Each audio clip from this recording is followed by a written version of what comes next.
Madame, Messieurs, bonsoir et merci de nous rejoindre dans le cadre de votre émission 7 à 3, qui est une plateforme de débat contradictoire, une émission qui soulève des interrogations en tout genre, sans tabou, mais dans le respect et la courtoisie. L'Afrique a-t-elle besoin d'avoir sa propre cour de justice? C'est le thème que nous allons évoquer ce soir. Depuis quelque temps, l'annonce faite par l'Union africaine d'une possible création d'une cour de justice propre au continent africain fait l'actualité. D'aucuns pensent que cette nouvelle instance judiciaire permettra à l'Afrique de contourner la Cour pénale internationale, CPI, qui depuis sa création ne juge que des personnalités du continent noir, tandis que d'autres voient en ce projet de l'Union africaine une façon de conforter les régimes laxistes, dictatoriaux et même cyniques de certains chefs d'État de cette partie du monde. Justement, pour en débattre, nous avons convié deux jeunes leaders. À ma gauche, M. Lloyd Rogula, président de l'association Jeunesse Élite. Bonsoir. Bonsoir mademoiselle Koussou, c'est un réel plaisir d'être invité à ce plateau parce que c'est toujours important de convier les jeunes à débattre sur des questions importantes pour le continent et pour le monde. Merci. Merci à vous d'avoir accepté notre invitation. Et il faut dire qu'à ma gauche, c'est plutôt à ma droite, Monsieur Igor Odier, président des jeunes leaders des Nations Unies, section Gabon. Bonsoir à vous, Monsieur Igor Odier. Merci. Merci vraiment d'avoir accepté notre invitation encore une fois. Nous vous rappelons qu'au cours de cette émission, nous parlerons d'abord de la Cour pénale internationale qui est perçue par les panafricanistes comme un instrument créé pour juger les personnalités africaines et pas le reste du monde. Allons-y comprendre. Ensuite, nous évoquerons cette volonté affichée par l'Union africaine en vue d'une création, sinon une possible création d'une Cour de justice et de droits de l'homme propre au continent, avec pour objectif de garantir aux hauts dignitaires africains des procès honorables et respectables. Enfin, nous nous intéresserons à nouveau sur le président en exercice de cette institution, le Zimbabwéen Robert Mugabe, avec tout ce que cela implique et les chantiers qui l'attendent. Messieurs, tout de suite, l'Afrique a-t-elle vraiment besoin d'une cour de justice? La question, normalement, ne devrait même pas se poser parce que l'Union africaine est une institution qui, à mon sens, a effectivement besoin d'avoir une cour de justice propre à elle et pour permettre un bon exercice de ses fonctions. Donc, à mon sens, la question ne se pose pas, c'est une réponse. L'Afrique a effectivement besoin d'une cour de justice propre à elle. Merci à vous, Monsieur Igor Odier. Qu'est-ce que vous avez à répondre? Je crois que l'importance du débat nécessite, l'importance du thème qui est soulevé nécessite qu'il y ait une analyse lucide, surtout lucide et profonde de la situation. L'Afrique a-t-elle besoin d'avoir une cour de justice? Pourquoi alors que l'Afrique n'a pas réglé les problèmes qui sont liés à l'organisation même de l'Union africaine? Je pense que l'Afrique a le droit d'avoir sa cour de justice, mais est-ce le bon moment? Est-ce que l'Afrique peut avoir une cour de justice en 2015? C'est la question qu'on se pose. Et là, ma réponse est non. Ok. Alors la Cour pénale internationale, dont les activités ont commencé le 1er juillet 2002, a une juridiction sur les 122 États signataires du statut de Rome. Depuis le procès en 2009 du Congolais Thomas Lubanga, les Africains se font une mauvaise idée de la CPI qui, selon eux, donne l'impression de n'avoir été créée que pour traiter les problèmes du continent noir, suivant ce reportage d'Uriel Abaga. Le statut de Rome qui proposait la création d'une Cour pénale internationale a été ratifié le 17 juillet 1998 par 122 des 193 États membres de l'Organisation des Nations Unies. Cette haute juridiction est située à La Haye, ville de l'ouest des Pays-Bas où se trouve par ailleurs le siège du gouvernement de ce pays.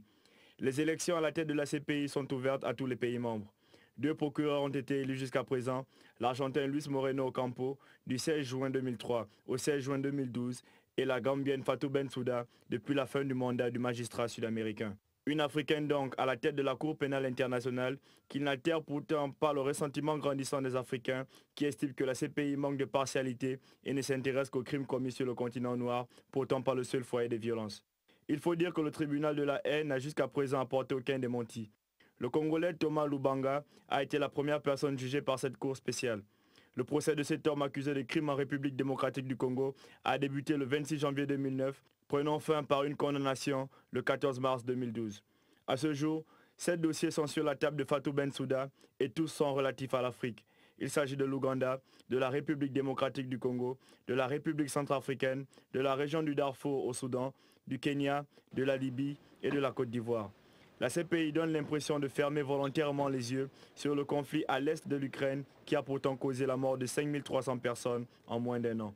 Les Africains se sentent tellement lésés que le président kenyan Uhuru Kenyatta a proposé à ses pairs la création d'une cour africaine de justice et des droits de l'homme lors du dernier sommet de l'Union africaine fin janvier. 2 procès africains sont déjà prévus pour cette année, celui de Dominique Ongwen, dirigeant de l'armée de résistance du Seigneur, et celui de Laurent Gbagbo, ex-président de la Côte d'Ivoire. Alors messieurs, nous venons tout à l'heure de suivre ce reportage préparé par un membre de la rédaction de Canal 7. Tout de suite, monsieur Igor Ogier, vous qui représentez les jeunes leaders des Nations Unies, ne pensez-vous pas que la Cour pénale internationale fait quand même du 2 poids 2 mesures concernant l'Afrique? La Cour internationale, sur les cas, les instructions qui y sont menées, on trouve bien qu'il y a des preuves qui condamnent ces personnes, soit-elles chefs d'État. On a aussi vu que la Cour pénale internationale pour sa part, n'a pas incriminé le président Uhuru Kenyatta, qui a d'ailleurs été cité tout à l'heure dans le reportage. Ça veut donc dire que la Cour pénale internationale ne se prononce pas sur la nationalité des individus ou sur le fait qu'ils appartiennent à l'Afrique. La Cour pénale internationale se prononce évidemment sur les faits qui sont posés par ces hommes-là. Ça, c'est ce qu'il faut dire, c'est que la Cour, lorsqu'elle a été mise en place à travers le traité de Rome, elle a été sur la base d'un certain nombre de crimes, un certain nombre de délits, de crimes qui étaient déjà qualifiés, le crime de guerre, crime contre l'humanité et génocide. Ces crimes, évidemment, si ces crimes sont vérifiés par la Cour, on peut suivre ces procès qui sont publics, les faits sont publics. Ce qui est reproché à ces Africains, nous observons tous. On ne va pas nous dire que Thomas Lubanga, qui a été jugé de la République démocratique du Congo, qui a été jugé, l'a été sur des faux faits. On ne va pas nous dire que la crise post-électorale en Côte d'Ivoire n'a pas causé les conséquences pour lesquels le président Laurent Gbagbo est aujourd'hui poursuivi. On ne va pas nous dire que les crimes qui ont été causés en République démocratique du Congo, justement en ce qui concerne la poursuite de Laurent Bemba, je crois, sont des faux crimes. On a vu qu'il y a des actes qui ont été posés et c'est à juste titre que la Cour se prononce sur des individus, soient-elles africaines. Justement, pour revenir à ce que disait Igor Ogier tout à l'heure, mais finalement, Lloyd Rogula, est-ce qu'il n'y a qu'en Afrique où il y a des crimes de sang? Est-ce qu'il n'y a qu'en Afrique où il y a ce type de conflit? Il parlait tout à l'heure de l'Est de l'Ukraine, on peut aussi citer la Syrie, mais pourquoi la Cour pénale internationale se limite qu'aux personnalités africaines? Alors, cette question que vous posez, c'est effectivement la question qui suscite le débat. Parce qu'effectivement, la question ne réside pas dans le fait de se demander si les Africains qui sont portés en accusation devant la Cour pénale internationale sont effectivement coupables des faits qui leur sont reprochés, mais pourquoi seulement les Africains? C'est là où le bas blesse. Alors, nous avons remarqué qu'il y a des pays européens, des pays en dehors du continent africain où il y a effectivement des comportements qui sont qualifiés permettez-moi l'expression, qui sont qualifiés de condamnables par la Cour pénale internationale, mais qui ne font pas l'objet de condamnation. Vous avez cité tout à l'heure le conflit à l'est de l'Ukraine, le conflit de la Syrie, et je vais aller encore plus loin parce que la Cour pénale internationale va même jusqu'à régler des problèmes qui sont nés avant même qu'elle ne soit rentrée en vigueur. Il y a eu la question du Congo avec Mobutu, et il y a eu la question du Libéria avec le général Charles Taylor. Alors, partant sur cette base-là, on ne comprend pas pourquoi la Cour pénale internationale ne se saisit pas des mêmes questions pour les Européens. Parce qu'on a vu ce qui s'est passé en Europe pendant les années 40, les années 45. Alors, si on part sur la base de ce qui s'est passé en Côte d'Ivoire, où M. Laurent Gbagbo a été traduit devant la Cour pénale internationale à cause d'un conflit armé, dans ces mêmes conditions, nous demandons que les Européens soient traduits devant la Cour pénale internationale parce qu'ils sont coupables des mêmes faits. Alors, les mêmes faits qui sont reprochés à ces personnalités aux Africains. Nous, notre problème ne se pose pas sur le fait de défendre les Africains ou pas. Nous ne voulons pas que les Africains qui tuent soient impunis. Nous disons que l'égalité, qui est le principe de base des relations internationales, doit être de mise dans la Cour pénale internationale. Alors, Igor Ogier, au regard de ce que vient de dire M. Lloyd Rogula, on comprend tout de suite que la Cour pénale internationale ne juge que des affaires propres à l'Afrique. on ne refuse pas, comme il a si bien dit, l'impunité, de sanctionner cette impunité de certaines personnalités, mais qu'est-ce qui justifie que d'autres personnalités hors du continent africain ne sont pas traduites devant la Cour pénale internationale? Non, je ne peux pas non pas être en contradiction gratuite lorsqu'on dit qu'il y a la plus grande partie des faits qui sont portés devant la Cour sont des affaires africaines. Mais en revanche, ce qu'il faut préciser, ce qu'il faut rechercher derrière, ce sont les mécanismes de saisine de la Cour. Il y en a pour la majorité des faits qui sont reprochés aux Africains, il y en a quelques-uns qui ont été portés par leurs propres États. La Côte d'Ivoire, pour le cas de Laurent Gbagbo, c'est l'État ivoirien qui saisit la Cour pour enquêter sur le conflit post-électoral qu'il y a eu. Dans ce cas, je trouve qu'en Syrie, ce n'est pas le cas. Ce qui a été la grande partie du deuxième, la deuxième saisine du deuxième groupe de contentieux, l'a été par les membres du Conseil de sécurité. Il y a quelques cas comme ça. Et la troisième partie par des victimes qui ont été constituées, qui se constituent partie civile, ou encore la Cour qui s'auto-saisit sur ces affaires. Mais sur le cas de la Syrie, je pense qu'il y a des enquêtes qui sont menées.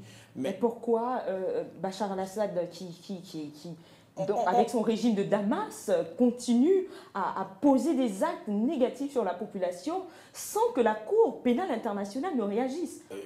À l'inverse, en Afrique, certaines personnalités, tout de suite, il y a une réaction de la Cour pénale. Nous ne sommes pas encore, pour le cas de la Syrie, nous ne sommes pas encore dans une période post-conflit. En Côte d'Ivoire, lorsque M. Gbagbo... Des gens meurent, hein? Des gens meurent tous les jours, mais ça reste un conflit diplomatique parce qu'il y a eu des résolutions qui ont été bloquées justement par la Chine et la Russie au Conseil de sécurité des Nations Unies. On a très bien vu qu'il y a eu des États qui se sont engagés pour que ces problèmes-là soient posés. Si vous parlez du problème récent qu'il y a eu entre la Russie et l'Ukraine, c'est un problème relativement récent. Et sur ce cas, si on suit bien l'actualité, on se rendra bien compte que la Cour est en train d'enquêter. Et ces enquêtes, je crois qu'elles sont en train de se dérouler, elles produiront des résultats. Et ce n'est pas forcément le fait qu'on ouvre une enquête qu'il y aura une arrestation. On a déjà vu, je me suis exprimé là-dessus, en disant que le cas de Uhuru Kenyatta, il a été victime, si vous voulez, d'une enquête de la Cour pénale internationale, mais Uhuru Kenyatta est bien libre, il est dans son pays. En revanche, si on veut se poser la question de savoir quelle est la nécessité pour les Africains, c'est ça toute la question, de créer une Cour pénale internationale, monsieur, si je demanderais au président africain de juger le président, l'ex-président tchadien qui se trouve aujourd'hui à Dakar, Hissène Habré, il n'est pas jugé par notre faute. Je suis sûr que si Hissène Habré était à Paris ou à New York, il aurait été jugé par la Cour pénale internationale. Mais les victimes d'Hissène Habré, ils attendent que justice soit faite. Mais qu'est-ce qui a empêché aujourd'hui aux Africains de juger Hissène Habré? C'est parce que Hissène Habré était bien le collaborateur de l'ensemble des chefs d'État qui sont aujourd'hui au pouvoir. C'est ce qui s'est passé. On a demandé au régime de Dakar de juger Hissène Habré. Ça fait aujourd'hui une dizaine d'années. Hissène Habré est bien un homme libre dans les rues de Dakar. Donc, on va dire les preuves en ce qui concerne ces personnalités africaines sont faciles à trouver, sont même palpables, mais pour les autres chefs d'État ou bien les autres personnalités d'autres continents, ces preuves ne sont pas palpables. C'est pour ça que la Cour pénale internationale juge les affaires propres aux personnalités africaines et non des autres continents. Mademoiselle Koussou, cette excuse me paraît à mon sens un peu trop facile. Pourquoi ? Parce qu'en réalité, ce qui pose problème, même encore plus dans la question de la Cour pénale internationale, c'est la légèreté avec laquelle on traite les enquêtes concernant les Africains. On accélère les enquêtes pour parler du conflit du conflit ivoirien, pardon. Vous avez vu la rapidité avec laquelle la Cour pénale internationale a traité l'affaire, avec la rapidité avec laquelle les enquêtes ont été menées. Là, nous avons enregistré dernièrement le cessez-le-feu dans le conflit entre la Russie et l'Ukraine. Qu'est-ce que la Cour attend? Il y a des enquêtes qui sont en cours, des enquêtes qui durent, mais on n'a pas de conclusion réelle sur cela. Alors, et après, on vient nous parler des chefs d'État africains qui ont été exemptés, qui ont été relaxés. Voilà, qui ont été relaxés. Notre problème ne réside pas là-dedans. Je continue de le dire. Le problème réside dans, premièrement, la légèreté avec laquelle on traite les enquêtes concernant les dirigeants africains, la fréquence avec laquelle les dirigeants africains se retrouvent face à la Cour pénale internationale. Nous ne disons pas que ces dirigeants qui se retrouvent face à la Cour pénale internationale sont des innocents. Non, nous ne disons pas non plus que nous ne voulons pas que des personnes qui ont commis des actes répréhensibles ne soient pas réprimandées. Non, ce que nous disons, c'est que nous restons sur la base du principe de l'égalitarisme. Il faut que l'égalité qui est de mise dans les relations internationales soit respectée. Ce qui signifie quoi? Ce qui signifie que si nous remarquons que des faits qui sont réprimandables par la Cour pénale internationale se produisent en Europe, ces faits doivent être réprimandés. Les auteurs de ces faits doivent être derrière les geôles. Alors, partons sur cette base-là, nous demandons alors... Mais dans ce cas, on n'a rien à reprocher à la Cour. Non. Parce que si vous prenez, vous m'avez cité un seul cas en Europe, vous m'avez cité un seul cas au Moyen-Orient, moi je peux vous en citer des dizaines, des centaines. Voici la crise de Centrafricaine. Elle est en train de commencer. Aujourd'hui, on ne parle pas encore de la Cour, mais lorsqu'il y aura des morts, on parlera de la Cour. Mais cette même Union africaine. Lorsqu'il y aura plus de morts, on parlera mais on en veut combien exactement pour que la Cour pénale internationale... Mais c'est la pourcentage, monsieur, vous direz que la Cour pénale internationale est en train de juger les Africains. Voici une crise que l'Afrique, messieurs, si vous permettez, il y a des... l'Afrique n'est pas capable de régler. Lorsque l'Afrique ne peut pas régler des conflits, la Cour pénale internationale doit se saisir de ces conflits, c'est ça, monsieur Igor? C'est ce qui s'est passé. Vous parlez du cas d'enquête. Je ne peux pas cautionner un argument de légèreté du traitement des dossiers par la Cour constitutionnelle sans avoir des arguments. La Cour pénale internationale. De la Cour pénale internationale sans avoir des arguments. Mais l'État ivoirien a coopéré, a fourni des preuves à la Cour pénale internationale. Dans le cas syrien, il y a en face des rebelles. Il y a en face de rebelles et il y a en face un pouvoir. Il y a donc des enquêtes qui sont menées. Donc, ce n'est pas une volonté particulière de la Cour à se taire sur les massacres qui sont causés ailleurs. Mais si vous voulez qu'on ne juge pas les chefs d'État africains, mais qu'ils respectent l'état de droit, qu'ils respectent les droits. Qu'ils arrêtent d'opprimer leur peuple. L'Afrique est le premier foyer de massacre des populations. Bien sûr. Ça, c'est sûr. Mais comment voulez-vous qu'on ne juge que le plus grand nombre de gens inculpés à la Cour pénale internationale soient des Européens, alors que les Européens relativement respectent les droits humains. Je dis relativement, par rapport à l'Afrique. L'adverbe est bien choisi. L'adverbe est vraiment très bien choisi parce que vous dites relativement. Mais relativement sur la base de quoi? Parce que nous restons sur le politiquement correct. Or, en réalité, nous devons aller au-delà du politiquement correct. Pourquoi? Parce que la difficulté même de trouver les preuves dans les conflits concernant les Européens... Est-ce que c'est parce qu'on cache ces preuves? Voilà. Ce n'est pas. Vous pensez que c'est parce que ces preuves sont pas mises à la disposition? Je pense que ce n'est pas parce que les preuves ne sont pas mises à la disposition de la CPI. La CPI a des enquêteurs. Et les enquêteurs ont droit de séance dans les pays signataires des accords de Rome, du traité de Rome. Alors, s'il vous plaît, laissez-moi finir. Partons sur cette base. Nous disons que nous ne sommes pas contre le fait que les dirigeants africains soient traités, soient portés devant la Cour pénale internationale. Nous ne sommes pas. Si je vous cite la crise au Darfour, si je vous cite la crise en Centrafrique, si je vous cite la crise au Congo, si je vous cite la crise au Kivu, si je vous cite la crise dans toutes les régions d'Afrique, est-ce que ces crises ne sont pas susceptibles de soulever... Nous allons avancer, garder le fil de vos idées, nous allons avancer là tout de suite. Lors de son intervention justement à la tribune de la salle Nelson Mandela, le président Uhuru Kenyatta a ouvertement attaqué la Cour pénale internationale et proposé la création d'une Cour africaine de justice et de droits de l'homme.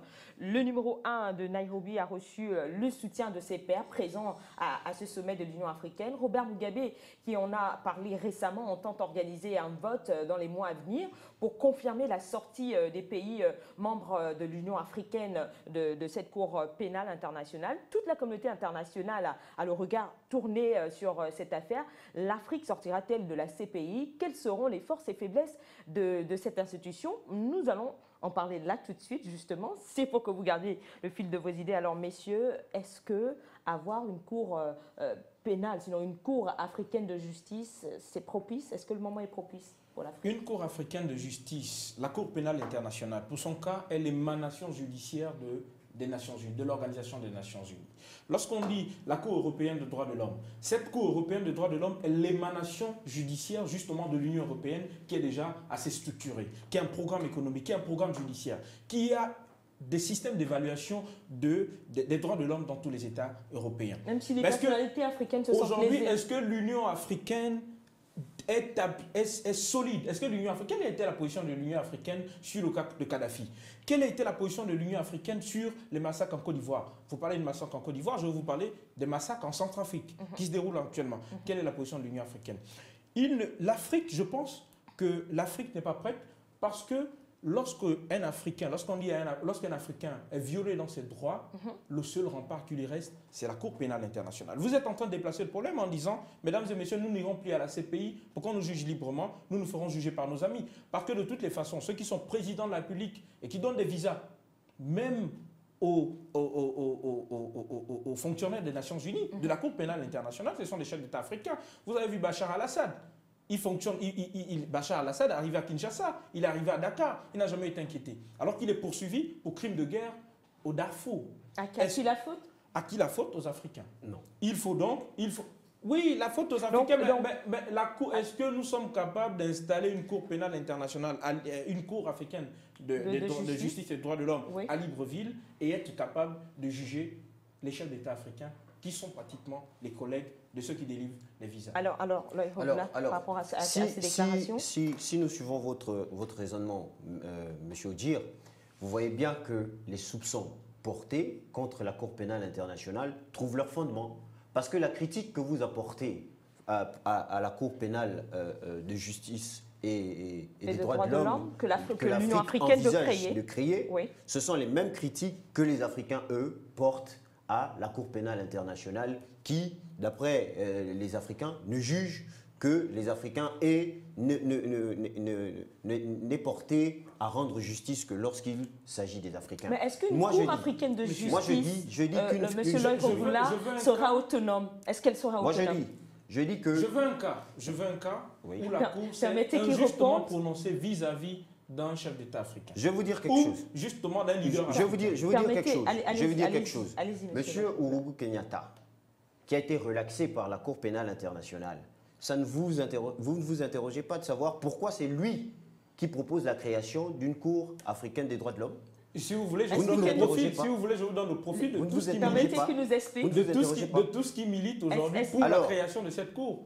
Alors, ce qui se passe, c'est quoi? C'est que vous allez nous dire que la plupart des chefs d'État africains qui militent pour la création d'une Cour pénale africaine des droits de l'homme, ce sont les pro-dictateurs, les pro-totalitaires. Moi, je ne m'inscris pas sur cette base. Je m'inscris sur la base de l'indépendance de l'Afrique. Si l'Union africaine se veut une institution forte, il est à mon sens évident que l'Union africaine a besoin d'avoir une Cour africaine des droits de l'homme. Est-ce que vous pensez que le moment est propice pour l'Union africaine d'avoir cette instance? Si vous dites que le moment n'est pas propice, alors dans ce cas, ne vous insurgez pas sur le fait que la crise en Centrafrique dure, sur le fait qu'Hissène Habré ne soit pas jugé, sur le fait que la crise dans les autres pays, au Soudan, dure. Pourquoi? Moi, je dis que c'est le moment propice pour cela. Pourquoi? Parce que ça permettra effectivement de juger rapidement ces conflits-là, ces cas. Mais vous voulez juger rapidement. Juger Hissène Habré depuis 10 ans à Dakar. C'est ça que je demande à l'Afrique de faire. C'est ça que la Cour pénale internationale a demandé à l'Afrique de faire. Mais Hissène Habré est bien libre à Dakar. Mais est-ce que l'Union africaine, en acceptant, sinon en se proposant de créer cette Cour africaine de justice, s'inscrit, c'est une fuite en avant, je vais le dire comme ça, ou plutôt c'est dans l'objectif de montrer une Afrique forte qui peut elle-même prendre ses responsabilités? Est-ce que c'est pas... L'Afrique doit prendre ses responsabilités. Je ne suis pas un africaniste. Et à quel moment l'Afrique doit prendre ses responsabilités? L'Afrique doit prendre ses responsabilités dans l'Union africaine. Oui. Dans l'Union africaine. À quel moment? C'est le symbole de l'unité africaine. À quel moment? Au moment où l'Union africaine sera forte. Est-ce que l'Union africaine... Dans 50 ans, dans 60 ans? Non. Pour le moment, vous pensez que les institutions africaines... Quel est le point de vue de l'Union africaine? Quel est le point de vue de l'Afrique à tous les grands sommets du monde entier? L'Afrique est divisée.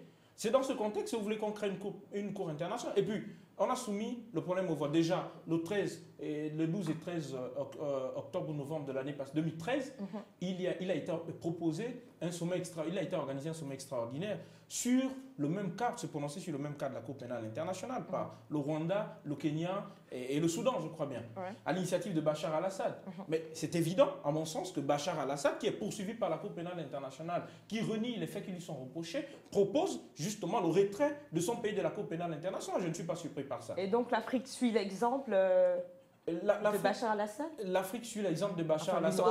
Aujourd'hui, la position de l'Afrique a beaucoup évolué. Avec, évidemment, peut-être qu'on en parlera, vous l'avez annoncé tout à l'heure dans votre conducteur, on en parlera, mais avec l'arrivée à la tête de l'Union africaine de Robert Mugabe.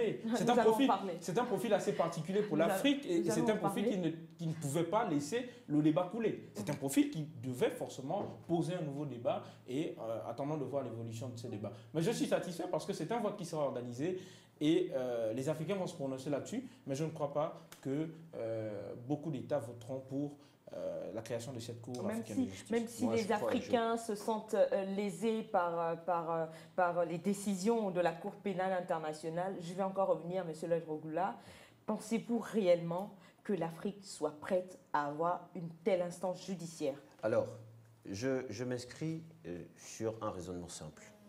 Vous savez, il y a deux façons de faire les choses. Soit on les fait en programmant, soit on les fait parce qu'on est obligé par le moment.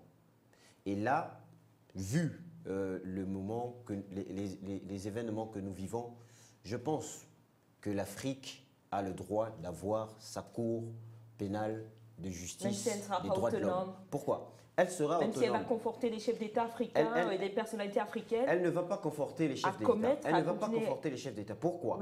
Parce qu'en réalité, ce qui est intéressant dans ce genre d'institution, ce sont les mesures d'accompagnement. Qu'est-ce qui va graviter autour de cette cour pénale mais qu'est-ce qui de va justice augmenter? Selon vous, quel est le mécanisme qui va augmenter les mesures d'accompagnement de la CPI qu'on n'arrive pas à utiliser pour augmenter les mesures d'accompagnement de l'Union africaine? D'où viendrait ce mécanisme particulier qu'on créerait en Afrique? L'Afrique va peut-être trouver ces mécanismes. En réalité, ce qui est intéressant, ce qui est important, c'est quoi? Ce qui est important, c'est de pouvoir régler les conflits que nous enregistrons. Nous n'en sommes pas capables. Nous sommes capables de le faire. Mais pourquoi est-ce que nous ne sommes pas capables de le faire? Pourquoi est-ce que les gens pensent que nous ne sommes pas capables de le faire? Parce que nous avons laissé traîner les choses. Nous avons laissé les gens, nous avons donné aux gens le droit de penser que nous ne sommes pas capables de le faire. Et là, c'est un signal fort que l'Afrique a envie de donner au monde.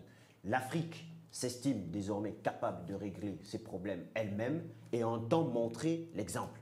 Alors, moi, ce que j'attends des Africains, j'attends que les Africains accompagnent l'Union africaine dans le processus de création de cette cour-là, mais les critiques sont toujours de mise. Pourquoi? Parce que dans toute institution humaine, il n'y a pas de perfection. Alors, moi, j'attends que les jeunes Africains et que l'Afrique soient derrière la création de cette cour. Pourquoi? Parce que ce n'est qu'avec la pression populaire que cette cour va fonctionner normalement.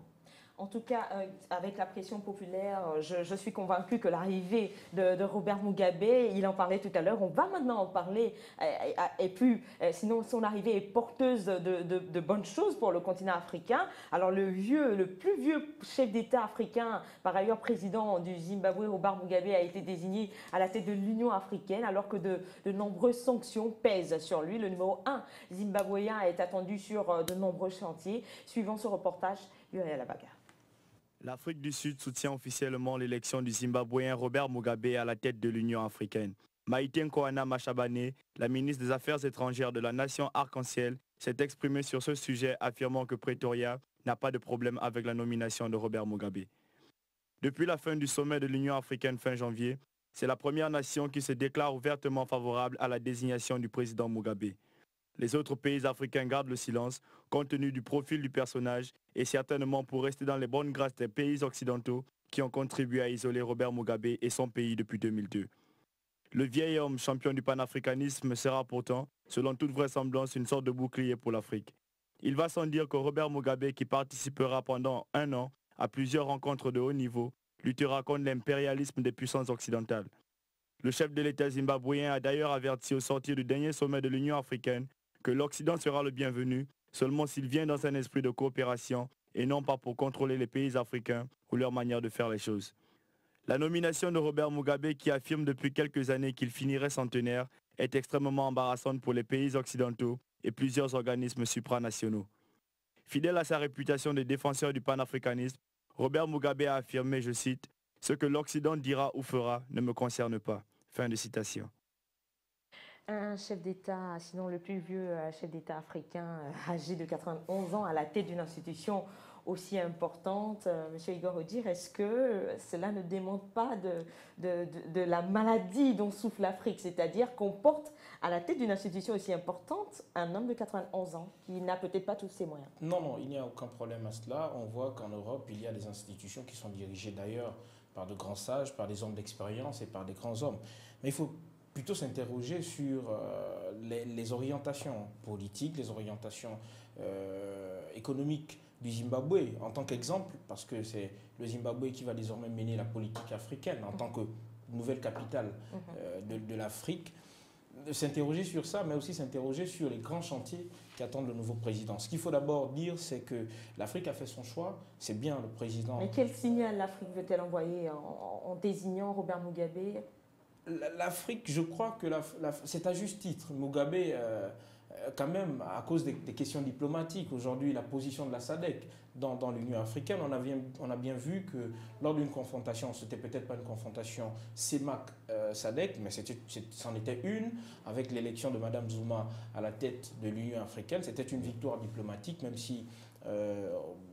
c'est pas bien de le dire, mais c'était une victoire diplomatique. Aujourd'hui, avec le soutien, le reportage l'a précisé, de l'Afrique du Sud à M. Mugabe, je crois que ces soutiens étaient suffisants pour que Mugabe soit élu président de l'Union africaine. Mais aujourd'hui, quels sont les chantiers qui attendent le nouveau président de l'Union africaine? Comme je le disais, c'est d'abord l'Union africaine en tant qu'institution, conforter l'institution. Aujourd'hui, je pense que l'objet du débat portera sur la conjonction des reproches qui lui sont faits par les Occidentaux, notamment l'interdiction de son visa. À tort ou à raison? À tort ou à raison, on en reviendra dans le débat, mais l'interdiction de son visa par l'Union européenne, il a désormais son visa, ce sont quand même des conditions, ce sont quand même des choses qui doivent nous interroger sur le bien fondé de sa désignation à la tête de l'Union africaine. Alors, on a vu Robert Mugabe lors de sortir d'un sommet important et pratiquement s'écrouler. Et tout de suite, cette image a été vendue par les Occidentaux comme la démonstration d'une Afrique malade, d'une Afrique qui n'est pas prête à se développer. Est-ce que vous confirmez ces dires au regard quand même de ce qu'on a pu voir? On a vu le président de l'institution africaine s'écrouler au sortir d'une réunion importante. Alors, il peut arriver que les hommes soient malades, mais ce qui se passe, ce qui est important, ce sont les efforts que les hommes font pour sortir de cette maladie-là. Alors, M. Robert Mugabe qui s'écroule, pour moi, c'est une image comme toutes les autres. Ça tient de son état de santé, mais cet état de santé, à mon sens, n'est pas de nature à remettre en question l'expérience qu'il représente, la qualité intellectuelle qui est la sienne et sa qualité en tant que diplomate. Alors, qu'est-ce que l'Afrique a besoin en ce moment? L'Afrique a besoin effectivement de personnalités qui soient capables de fédérer les uns et les autres et de... Est-ce que c'est son cas? Monsieur Robert Mugabe, en dépit de tout ce qui lui est reproché, c'est un ancien, c'est un baobab. Et l'Afrique a toujours tendance à ériger le baobab au sens d'un arbre assez solide pour pouvoir soutenir la culture. Alors, monsieur Robert Mugabe, fort de ce qu'il a comme antécédent, à tort ou à raison, les uns et les autres lui font des attaques. Ce sont leurs droits. Les Européens attaquent, ce sont leurs droits. De la même façon que les Africains attaquent les Européens, c'est de cette façon-là que les Européens nous attaquent. Alors, les Européens, il ne faut pas qu'on se trompe. Je suis toujours inscrit sur cette base-là. Le développement de l'Afrique ne viendra pas de l'extérieur. nous ne devons pas attendre une aide extérieure venant de l'Europe où les Européens vont nous forcer à nous développer. Non. Même si on n'a pas des institutions solides, des institutions qui sont prêtes à défendre... Les institutions solides se construisent.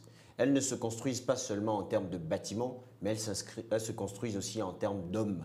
Et elles se construisent dans le temps et avec le temps. Et avec Robert Mugabe, vous pensez que cette vision de l'Afrique qui gagne, l'Afrique qui est prête à relever les défis, l'Afrique qui a des institutions solides, vous pensez que Robert Mugabe incarne cette Afrique? Robert Mugabe est un homme plein d'expérience. Donc il incarne cette Afrique. Robert Mugabe est un homme plein d'expérience. Et dans la trajectoire que l'Afrique est en train de prendre, l'expérience est une donnée non négligeable.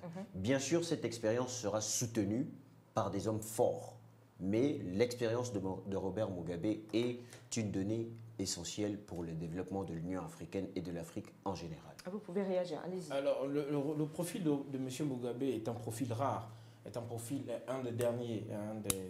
des derniers profils en Afrique. Même si c'est le plus vieux chef d'État. C'est le plus vieux chef d'État. Avec plusieurs années au pouvoir. Avec plusieurs années au pouvoir. Démonstration d'une alternance qui n'est peut-être pas existante dans son pays. Ah oui, mais là aussi, l'Afrique, en élisant M. Mugabe à la tête de l'Union africaine, veut peut-être rompre avec l'ouverture au monde. Parce que Mugabe, c'est quand même la plus grande représentation africaine du panafricanisme, mais dans son sens béant. Parce que l'Afrique, pour l'Afrique et par l'Afrique, on parle Afrique, ensuite on ne s'ouvre pas au monde parce qu'on sait bien l'embargo, on sait bien que le Zimbabwe était dans un embargo total, d'ailleurs, avec l'Union européenne, et Mugabe a réussi à survivre dans ces conditions-là, a réussi à installer son pouvoir. On a quand même vu des décisions fortes que Mugabe a prises en tant que chef d'État au Zimbabwe avec la réforme agraire qui a été fortement critiquée par les médias internationaux. On a quand même vu Mugabe dans des positions, lorsqu'il s'agissait des réunions de l'Union africaine sur le cas Kadhafi, on a quand même vu, et d'ailleurs il a lui-même parlé de Kadhafi lorsqu'il a été élu, on a quand même vu la position de l'Union africaine sur la position de Mugabe à l'Union africaine sur le cas de la Côte d'Ivoire. C'était des positions qui étaient souvent des positions de la minorité, parce que ce n'était pas la position des jeunes chefs d'État qui ont un profil plutôt moderne, qui ont un profil plutôt ouvert au monde. Mais Mugabe, c'est le classique, comme l'a dit Lloyd, mais le classique au sens d'Africain qui reste et qui veut qu'on respecte l'Afrique, qui veut que, même si cela peut être au détriment des populations africaines, parce que de toutes les façons... Finalement, on accepte le modernisme ou pas? Qu'est-ce qu'on fait? Ce qui est mieux, l'aspiration pour nous, les jeunes Africains, c'est le modernisme, c'est de s'ouvrir au monde. Mais avec un chef d'État comme Robert Mugabe, on se pose bien des questions parce que le Zimbabwe n'est pas un exemple. On reviendra sur peut-être les questions de droits de l'homme, mais le Zimbabwe, à la tête duquel M. Mugabe se trouve, n'est pas un exemple en matière de droits de l'homme, n'est pas un exemple en matière du respect de l'état de droit, n'est pas un exemple en matière de transparence électorale, n'est pas du tout un exemple. On se pose bien des questions avec des peurs légitimes de savoir est-ce que Mugabe, à la tête de l'Union africaine, ne va pas simplement être la transposition du système politique du Zimbabwe sur l'Afrique. Sans alternance, on demeure... On demeure dans le surplace et on a très bien vu que très rapidement, le premier dossier sur lequel M. Mugabe s'est prononcé, c'est bien le dossier contre la Cour pénale internationale c'est une volonté quand même de conforter les chefs d'État, sinon les personnalités africaines. Je crois que se prononcer avec des peurs, des réticences et des appréhensions, je crois que dans mon cas, c'est légitime. Alors justement, vous faites bien d'en parler puisque cette désignation de Robert Mugabe fait débat au sein même du continent africain. L'Afrique du Sud, par le biais de son ministre des Affaires étrangères, a annoncé que la nomination quelque peu controversée de Robert Mugabe à la présidence tournante de l'Union africaine ne lui causait aucun problème. Les pays africains pourront compter pendant 1 an sur le nonagénaire zimbabwéen pour éviter toute forme d'ingérence occidentale. Suivant ce reportage. Robert Mugabe pourra se rendre en Europe malgré les interdictions européennes et américaines de voyager dont il est victime depuis 2002. Toutefois, Catherine Ray, porte-parole du service diplomatique de l'Union européenne, a dévoilé mardi les spécificités de la levée des privations précitées. Monsieur Mugabe est visé par une interdiction de voyager. Et cette interdiction sera levée quand il se déplacera en sa qualité de président de l'Union africaine. Une levée temporaire puisque son mandat durera juste 1 année, qui met pourtant les leaders occidentaux dans une position inconfortable. En effet, Dépeint par la communauté internationale comme un autocrate et despote, accusé de violence politique et de non-respect des droits de l'homme, Robert Mugabe est frappé par de nombreuses sanctions qui ont fini par isoler diplomatiquement son pays depuis 2002. Absent de la quasi-totalité des sommets internationaux depuis plus de 10 ans, Robert Mugabe s'est illustré l'année écoulée en boycottant le sommet Union européenne-Afrique de Bruxelles alors qu'il avait pourtant reçu une invitation spéciale. Le nonagénaire héros de la libération du Zimbabwe n'est toutefois pas le premier président controversé de l'Union africaine, puisqu'avant lui, Muammar Kadhafi, l'ancien guide libyen, et Teodoro Obiang-Nguema, le président équato-guinéen, avaient occupé ce poste, respectivement de 2009 à 2010 et de 2011 à 2012. Robert Mugabe aura la mission de représenter l'Union africaine dans les sommets tels que le G8 et le G20, et donc de rencontrer des dirigeants qui ont un mauvais a priori sur lui. Fin de citation. L'Afrique du Sud, qui est malheureusement, j'ai envie de dire comme ça, le seul État à avoir félicité la désignation de Robert Mugabe à la tête de l'Union africaine. Est-ce que les autres présidents africains qui ne félicitent pas ne s'identifient pas au travers de Robert Mugabe en fait? N'allons pas trop vite en besogne, hein, mademoiselle Koussou. Mais qu'est-ce qui justifie? Peut-être attendent-ils le bon moment pour le faire, mais si vous me le permettez, l'Afrique du Sud, c'est un peu comme les États-Unis.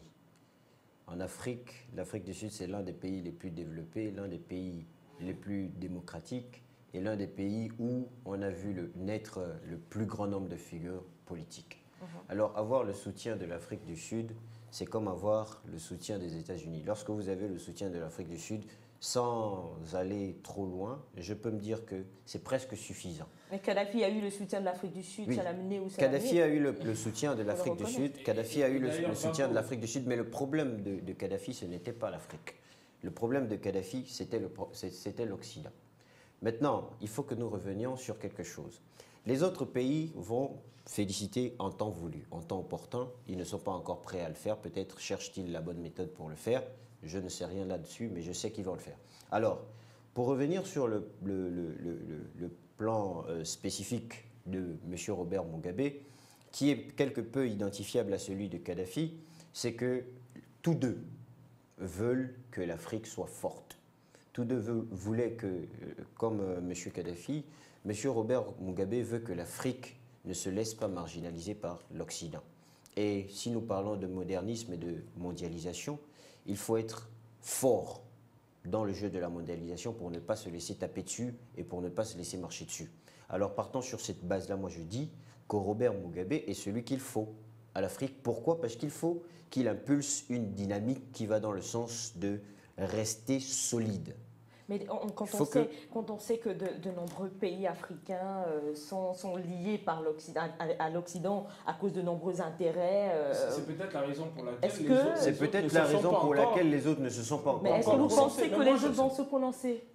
Est-ce qu'il incarne cette Afrique moderne mais compétitive? Non, Robert Mugabe, non. Je ne dirais pas le contraire. Robert Mugabe n'incarne pas. Alors là, pas du tout. L'Afrique diplomatique n'incarne pas du tout le diplomate moderne, le président moderne, le chef d'État moderne qui va négocier un marché, qui va négocier une position. Robert Mugabe est un panafricaniste. D'ailleurs, je n'attendais pas autre chose de l'Afrique du Sud. Parce que lorsque Robert Mugabe, je vais dire, s'il n'est au pouvoir jusqu'à aujourd'hui, c'est que grâce à l'Afrique du Sud uniquement. Comment ça? Et d'abord, il est en embargo depuis longtemps. Et tout ce qui lui est fourni sur le plan économique vient de l'Afrique du Sud. Ce sont des arrangements. Ça profite économiquement à l'Afrique du Sud. Ça profite économiquement à l'Afrique du Sud. Et donc, je ne suis pas du tout surpris que l'Afrique du Sud ait félicité Robert Mugabe. C'est comme si Robert Mugabe s'est félicité lui-même. Et je n'attends pas aussi autre chose. Je n'attends pas aussi une autre réaction de Maran Béchir. Je n'entends pas une autre réaction de Paul Kagame. Ce sont des chefs d'État qui ont longtemps, et d'ailleurs, je le disais tout à l'heure, en 2013, qui ont convoqué un sommet extraordinaire de l'Union africaine pour la question de la Cour pénale internationale, même si cette question n'a pas coopéré. Il n'y a pas que l'Afrique. Le reportage est fini par Robert Mugabe a dit qu'il, vous me permettez l'expression, qu'il se fout de ce que l'Occident pense. Non, il ne s'agit pas de ça. Nous sommes dans un monde qui évolue et qui de plus en plus, qui fait de plus en plus que les États vivent en interdépendance. C'est la mondialisation. C'est la mondialisation. Aujourd'hui, on ne connaît pas quelles sont les actions des clubs parisiens, de l'Union européenne sur l'Union africaine. Il y a des financements qui sont donnés. Il y a un certain nombre d'actions diplomatiques qui sont portées vis-à-vis de l'Union africaine. On n'a pas très bien vu, par exemple, l'Union africaine sur la crise, sur les différentes crises qui sévissent. Si on attend que ces réactions viennent des États-Unis, c'est la France, les pays de l'OTAN et les pays de l'Union africaine qui, de plus en plus, envoient ces soldats. Ce sont des questions Boko Haram. La question Boko Haram, on a vu l'implication de la France, on a vu l'implication de l'Union européenne, on a vu l'implication de l'OTAN. Sur la question de la Libye, on a vu l'OTAN, on n'a pas beaucoup vu l'Union africaine. On est même allé jusqu'à voir que l'Union africaine a réagi bien plus tard que l'Union européenne pour des cas, pour des problèmes qui se trouvaient. Monsieur Igor veut dire, à cette période, l'Union africaine n'avait pas encore Robert Mugabe, celui qui incarne le panafricanisme, celui qui incarne cette Afrique qui gagne. Est-ce que vous ne pensez pas que c'est à cause de ça qu'on n'a pas vu cette réaction? Il faut modérer Robert Mugabe. Il faut le modérer parce que Robert Mugabe n'est pas du tout un exemple. Je veux dire, au regard de l'analyse de tous les indicateurs qu'on vient de faire. D'abord au Zimbabwe, avec les réformes agraires qui ont été brutales, qui ont été quand même des réformes agraires racistes. Ce sont des faits reprochables. Nous sommes en 2015, on n'est pas en 1960. On est en 2015, il faut bien que les positions et les gestions politiques s'arriment à un certain nombre de standards internationaux que l'Afrique peut contribuer ou que l'Afrique contribue à concevoir tous les jours. Mais est-ce que l'Afrique peut-elle réellement évoluer? Vous parlez d'une Afrique compétitive, une Afrique qui s'engage, mais est-ce qu'elle peut évoluer en s'isolant du monde quand même? L'Afrique ne s'isole pas du monde. Il faudrait que nous fassions la différence. Mais c'est l'impression que nous laisse le nouveau président en exercice. Ce n'est qu'une impression. Et même si l'Afrique voulait s'isoler du monde, ce ne serait pas possible. Parce que nous sommes tellement ancrés dans le jeu de la mondialisation qu'une sortie de la mondialisation ne serait même pas envisageable. Donc dans ce cas, l'Afrique ne peut même pas songer à s'isoler du monde. Mais ce qui se passe, c'est quoi? C'est qu'il faudrait que nous fassions la différence, la distinction de 2 degrés. Il y a un degré idéologique et il y a un degré réel, matériel. Alors, idéologiquement, l'Afrique, avec Robert Mugabe, est en train de se positionner. Dans le sens, un positionnement qui a toujours été très attendu. Voilà, dans le sens de dire aux gens que dorénavant, l'Afrique ne sera plus ce qu'on a connu d'elle avant. Même s'il n'a qu'une année? Bien sûr, même s'il n'a qu'une année, mais en une année, on peut beaucoup faire. On peut vraiment beaucoup faire, et surtout dans le sens idéologique, parce que à force de répéter des choses aux gens, les personnes finissent par en être imprégnées. Maintenant, je ne suis pas en train de dire que Robert Mugabe est un exemple de diplomatie, de démocratie. De démocratie. Je ne suis pas en train de dire que dans la sauvegarde des droits de l'homme, Robert Mugabe est un exemple. Parce que si je disais cela, ce serait régner réellement ce que c'est que le droit. Mais en réalité, ce que je suis en train de dire, c'est que idéologiquement, l'Afrique a besoin des positions de Robert Mugabe. D'un homme fort. D'un homme fort, d'un homme assez fort pour dire non à l'Occident. Mais ce non à l'Occident-là ne signifie pas qu'on va rester en autarcie.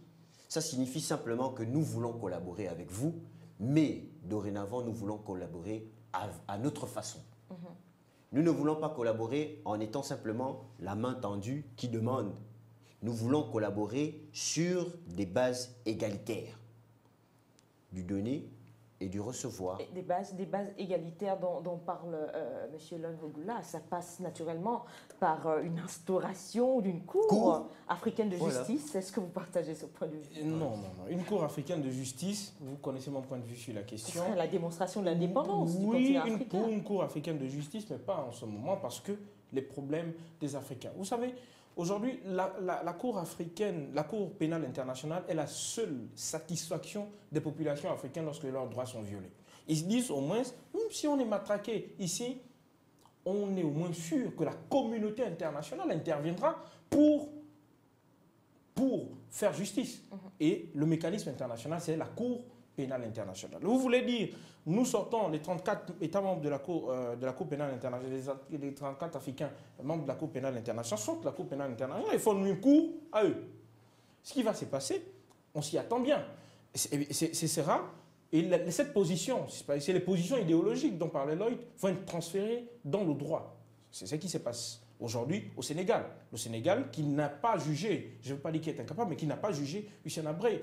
On voit aujourd'hui le déni qui ne dit pas que les décisions, les mêmes poursuites qui sont aujourd'hui reniées, qui sont aujourd'hui rejetées par les chefs d'État africains, les poursuites de la Cour africaine des droits de l'homme seront elles-mêmes rejetées par les mêmes chefs d'État africains. J'aimerais au nom des relations personnelles qu'ils ont avec un certain nombre de chefs d'État. C'est ce qui se passe avec M. Omar al-Béchir qui peut voyager dans tous les États africains librement. Et ce sera votre conclusion très rapidement? Alors moi, j'aimerais rappeler quelque chose.